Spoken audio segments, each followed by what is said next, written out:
요즘 우리는 레위기에 있는 말씀을 통해서 하나님께서 어떤 제사를 요구하시는지, 어떤 예배를 받기를 원하시는지, 또 그런 거룩한 하나님을 예배하는 백성된 우리가 어떻게 살아가기를 요구하시는지를 배우고 있습니다.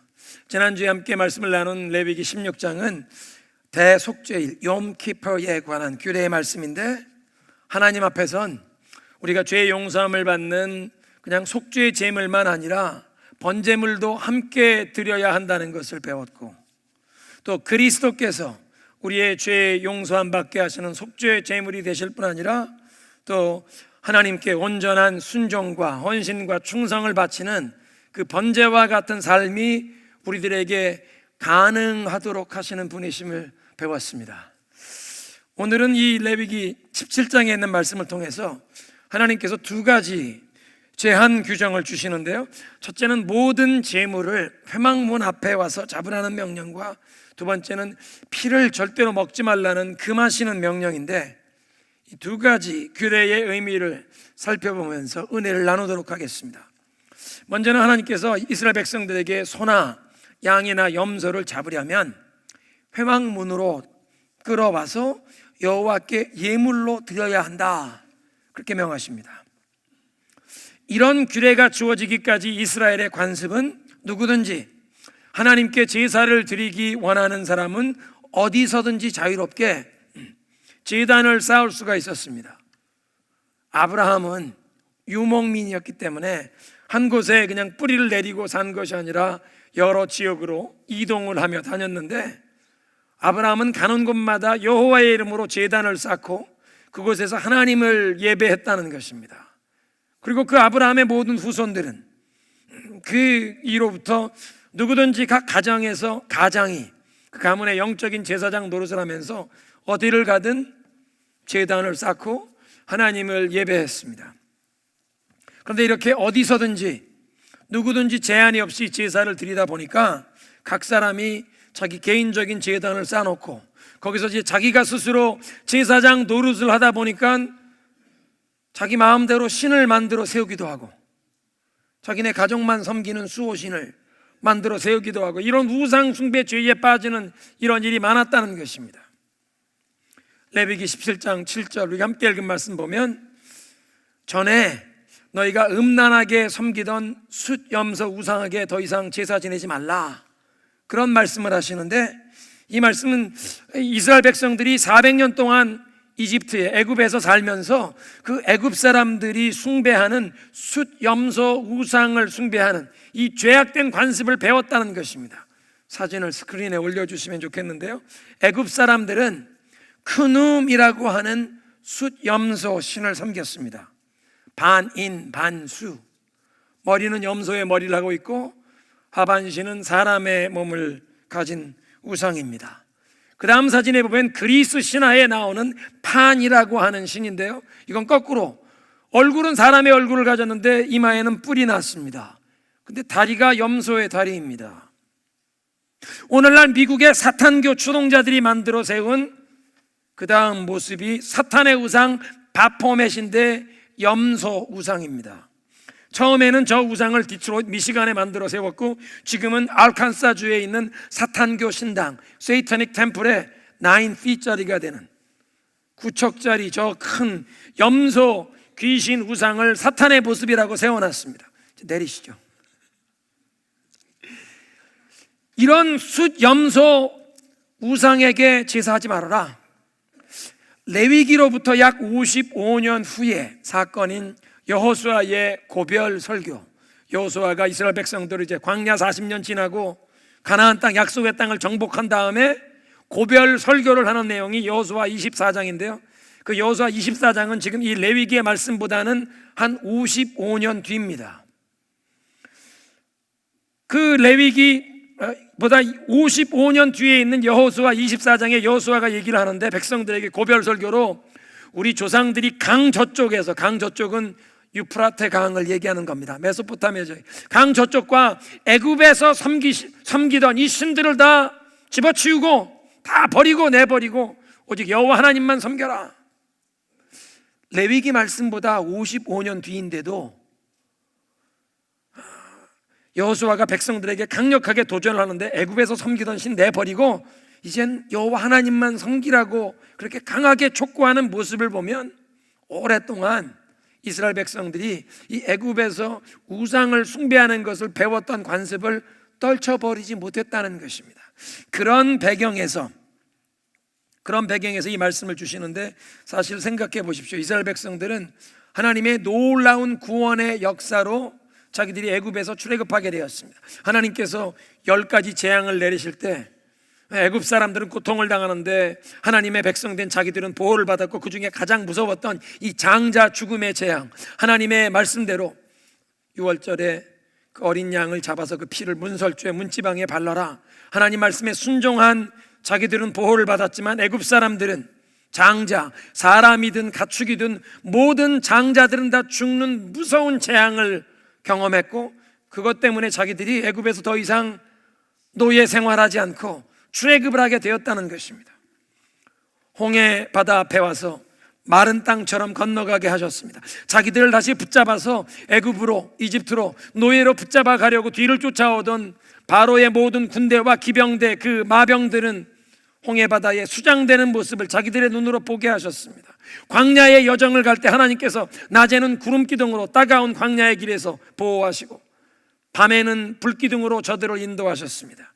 애굽에서 가지고 나온 양식이 다 떨어졌을 때 하나님께서 매일 아침마다 하늘을 열어 만나를 내려주셔 먹이게 하셨습니다. 저들이 물이 없는 광야를 지나갈 때 반석에서 생수가 터져나와 온 백성과 가축들을 다 마시우게 하셨다는 것입니다. 이렇게 하나님께서 살아계시고 저들과 함께 동행하신다는 놀라운 기적을 매일매일 경험했는데도 애굽에서 우상을 숭배하던 그 버릇을 저들이 떨쳐버리지 못했다는 것입니다.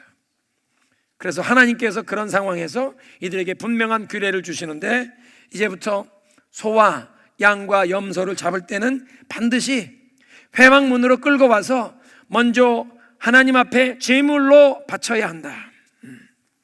어떤 성경학자들은 이 구절이 이제 이 이스라엘 백성들이 광야에서 성막 주변으로 12지파가 각자 진영을 배치하고 밀집해서 함께 기거하고, 또 다른 곳으로 이동할 때도 항상 대오를 지어서 이동한 다음에 성막을 두고 12지파가 함께 자기들의 진영이 항상 배치를 받는, 이렇게 살던 이 광야 생활의 기간 동안에 모든 짐승의 도사를 회막문으로 가져와서 하라고 명하신 규례라고 이해합니다.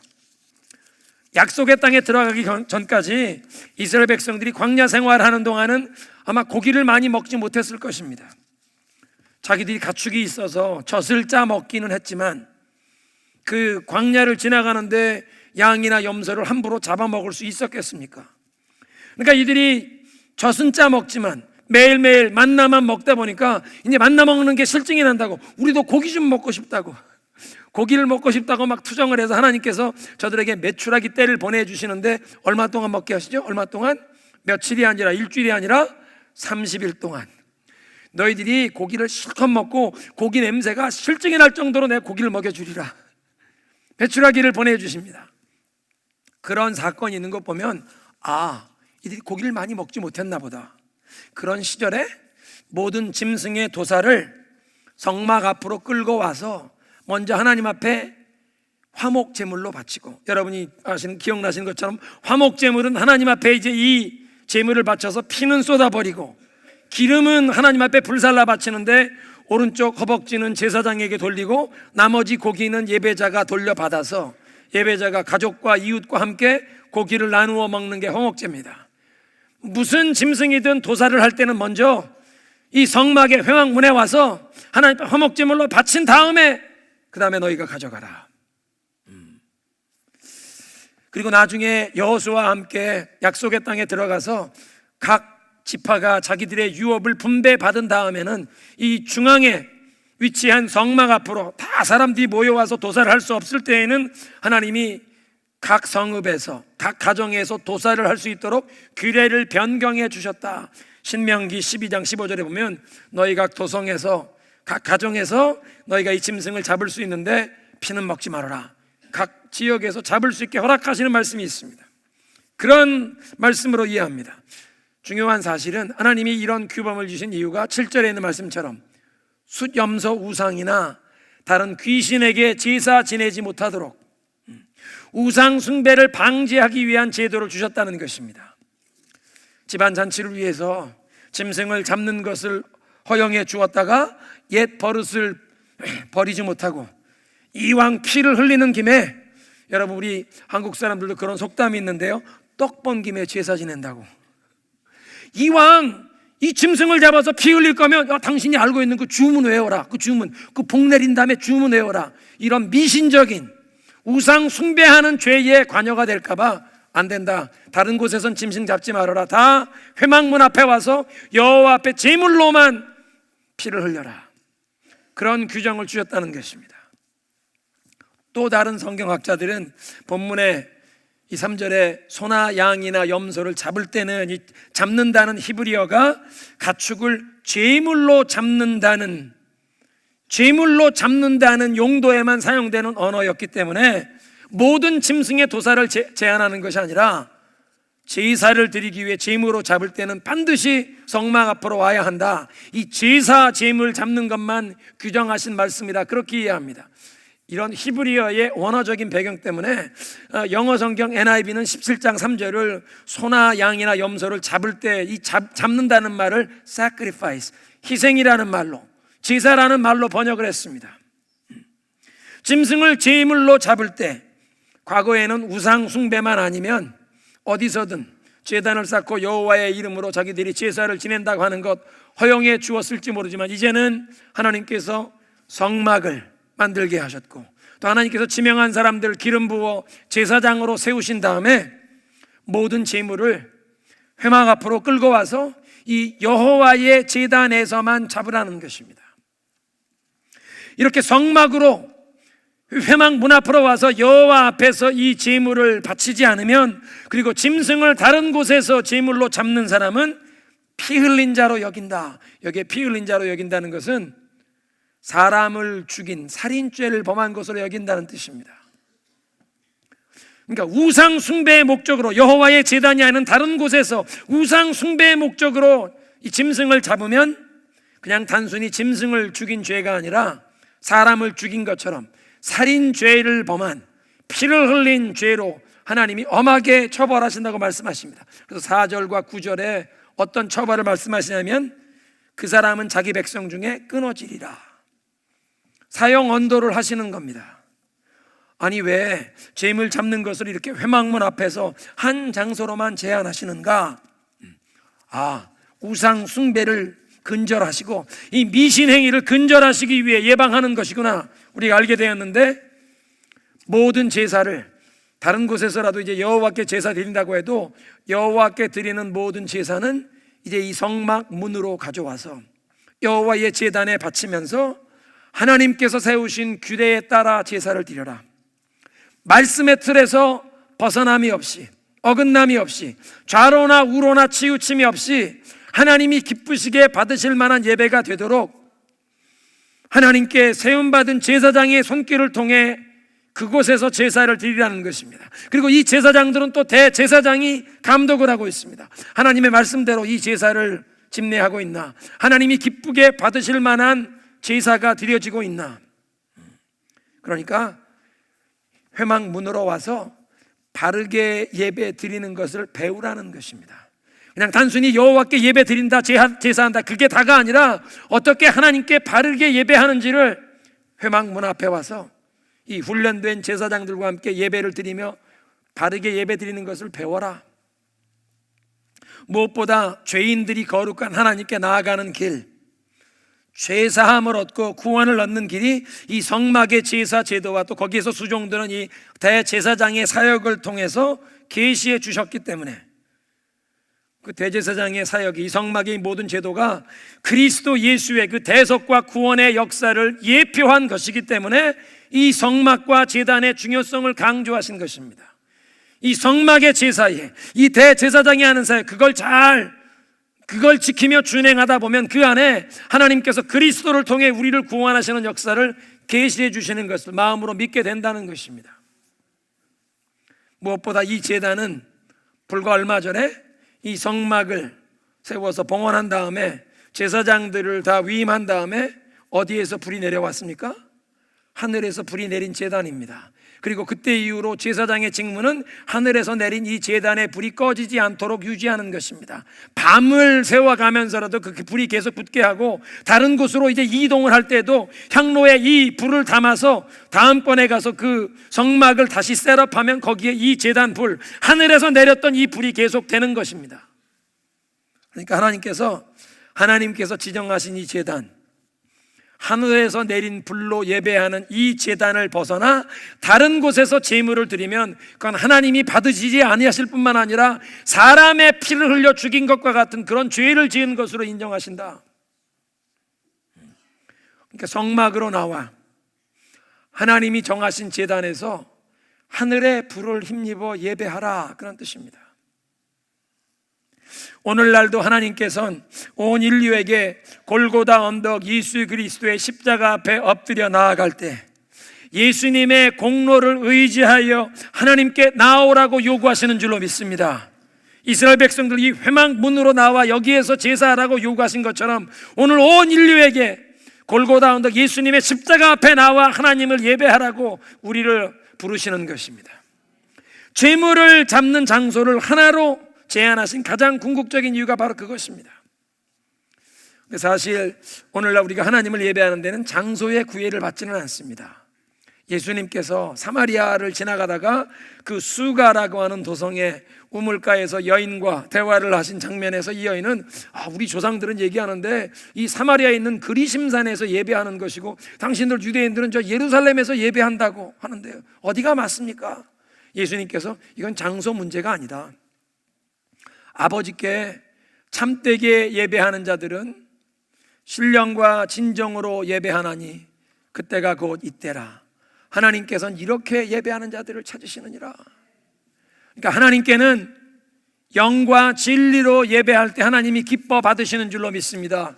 예루살렘에서 예배를 드리느냐, 그리심산이냐, 타코마냐, 장소가 중요한 것이 아니라 신령과 진정으로 영과 진리로 예배하라는 것입니다. 그런데 또한 오늘 본문에 이스라엘 백성들 이 회막 앞으로 나오라고 주님이 명하시는 것을 보면 개인적으로도 하나님께 기도할 수 있고 개인적으로도 하나님을 예배할 수 있지만 공동체가 함께 모이는 이 회중 예배를 중요시 여기신다는 것입니다. 그 이스라엘 백성들에게 회막의 문, door of the tent of the meeting, 이 회막문이라는 것은 지금 우리로 따지면 예배당에 함께 모여 이 회중 예배를 드리는 것입니다. 그래서 히브리서 10장 25절에 현대인의 성경은 이렇게 번역했습니다. 어떤 사람들의 습관과 같이 모이기를 중단하지 말고 서로 격려하여 주님의 오시는 날이 다가올수록 더욱 열심히 모이게 힘쓰십시다. 두 번째로 이 레위기 17장 10절 이하의 하반부에 있는 말씀을 보면 피를 먹지 말라고 금하시는 말씀이 있습니다. 창세기 9장에 보면 홍수 이후에 하나님께서 이 노아에게 내가 이 모든 살아있는 짐승들을 채소처럼 너희에게 먹을 수 있도록 허락하는데 피는 먹지 말아라 말씀하십니다. 창세기 9장에 이미 피를 먹지 말라고 말씀하신 바 있고 레위기 3장에도 레위기 7장에도 피를 먹지 말라는 규례를 주신 바 있는데 이 17장에 와서 피를 먹지 말라고 하시는 금지하는 말씀을 반복하십니다. 강조하십니다. 그냥 강조하시는 것만 아니라 엄한 경고를 주시는데 10절의 말씀에 이스라엘 집 사람이나 그들 중에 거류하는 거류민 중에 누구든지 무슨 피든지 먹는 자가 있으면 내가 그 피를 먹는 그 사람에게 내 얼굴을 대하여 그를 백성 중에서 끊으리라. 하나님께서 얼굴을 대적하여 심판하시면 살아남을 사람이 없습니다. 죽는 겁니다. 망하는 겁니다. 하나님이 왜 이렇게 아주 괘씸하게 여기시고 대적하시겠다고 하시느냐? 어떤 사람을, 피를 먹는 사람을. 왜 피를 먹는 것을 그렇게 엄하게 처벌하신다고 하십니까? 11절에 그 이유를 말씀하십니다. 육체의 생명은 피에 있음이라 내가 이 피를 너희에게 주어 제단에 뿌려서 너희 생명을 위하여 속죄하게 하였나니 생명이 피에 있으므로 피가 죄를 속하느니라. 모든 생명체의 생명이 피에 있다는 것을 우리 현대의학이 밝혀주고 있습니다. 그러니까 하나님 이 제단 앞에 피를 뿌리고 피를 쏟는 것을 그 제물의 생명을 하나님께 바친 것으로 인정이 되는 것입니다. 죄 때문에 죽어야 할 존재는 사실은 누구입니까? 우리입니다. 그런데 하나님께서 이 제물을 주셔서 우리의 죄 대신 이 제물이 죽고 이 제물의 피를 여호와의 제단 앞에 뿌리고 쏟아서 우리의 생명 대신 우리의 죄값을 대신 치르는 피의 제사의 제도를 주셨다는 것입니다. 그래서 어떤 설교자들은 이 레위기 17장 11절의 말씀이 성경 전체의 아주 중요한 핵심 구절이라 히브리서 9장에 그래서 이 말씀을 인용하면서 피 흘림이 없은즉 죄사함이 없느니라, 그 말씀이 나오는 것입니다. 이렇게 짐승의 피를 사람들의 이 죄를 대속하는 제물의 그 대표로, 제물의 상징으로 주셨기 때문에 피는 하나님 앞에 이 제단에 뿌리고 제단 앞에다 쏟는 것이지 사람이 절대 피를 먹지 말라는 것입니다. 생명을 상징하는 피는 생명의 주인이신 하나님께만 드려야 한다는 것입니다. 사람이 취하면 아니 된다는 것입니다. 이 성막에도 보면요, 성막에서 하나님께 분향하는 그 고운 향, 그것은 사람이 자기의 사사로운 목적을 위해서 만들거나 소유해도 아니 되었습니다. 오직 하나님께 분향하는 데만 사용되는 특별한 향이었습니다. 제사장을 기름 부어 세운 관유, 그 관유도 사람들이 어떻게 보면 이게 향수와 같은 기름인데 자기의 사사로운 목적을 위해서 만들거나 가지고 있기만 해도 하나님께서 백성 중에서 끊어주리라. 너의 사사로운 목적을 위해서 만들거나 소유해도 안 된다. 이건 하나님께만 드리고 성막에서만 하나님의 거룩한 목적을 위해만 사용되는 것이다. 넌 소유해도 아니 된다. 그 맛이었습니다.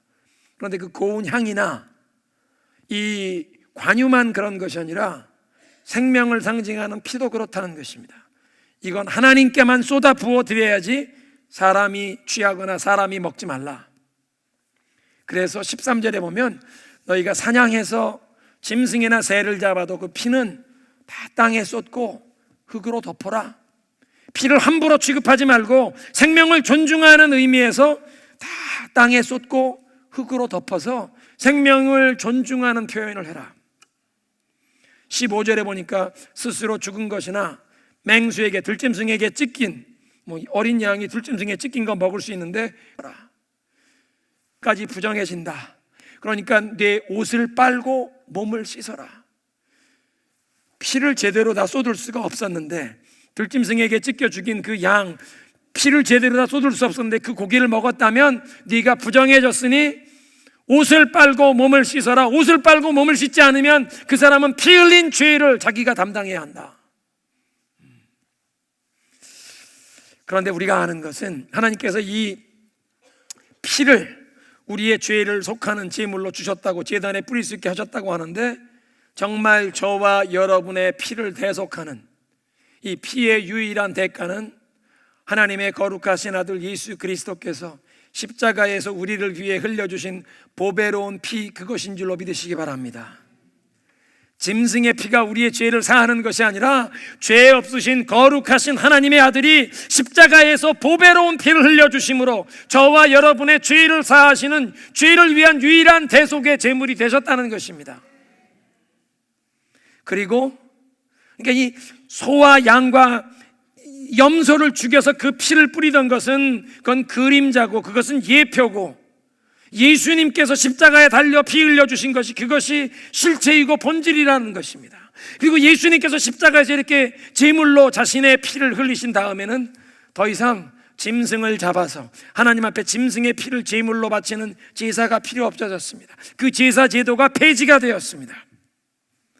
그 제사 제도만 폐지된 것이 아니라 짐승의 피를, 그래서 하나님 앞에 제물로 바치는 제도가 폐지되어 짐승의 피를 먹지 말라는 금기 조항도 폐기가 된 것입니다.